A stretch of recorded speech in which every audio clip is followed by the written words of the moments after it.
Grace and peace as we're getting ready to go on a road trip this week. So, road trip with God. So, we have all of these stories about God journeying with God's people. Usually, this very literal journey, right? Always a spiritual journey, an emotional journey. We have just very beginning, right? The Genesis stories start us off with God's calling for a journeying people, and Exodus certainly continues the narrative. It's enough for us to know that God is on a journey with us. And summer couldn't be a better time than to talk about the fact that God journeys with us. Now, I'm not going anywhere this summer. Last summer I didn't, COVID has put a kibosh on that. But what I know is that God has promised God's presence on a journey. So that can be a very literal journey. It can also be a spiritual journey, an emotional journey, the roller coaster of life. Heavens knows this is a journey, right?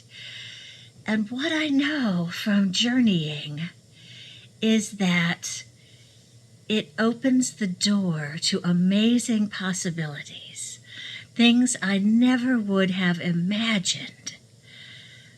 Going on a journey. So going to see the Black Hills or Yellowstone National Park.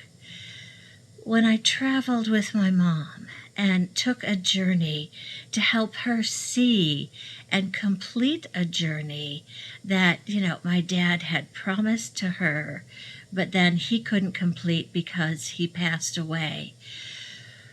When we were traveling, I was seeing things for the first time. Now, not the last time for my journeying, but what I was seeing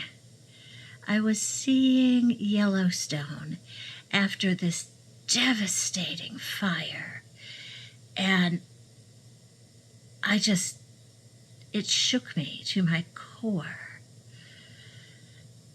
But then the next time I saw Yellowstone, I saw that devastation beginning its reforestation. And there was this powerful theological insight for me in terms of death and resurrection and life will out. And I started to understand, really, God as an ever-journeying God.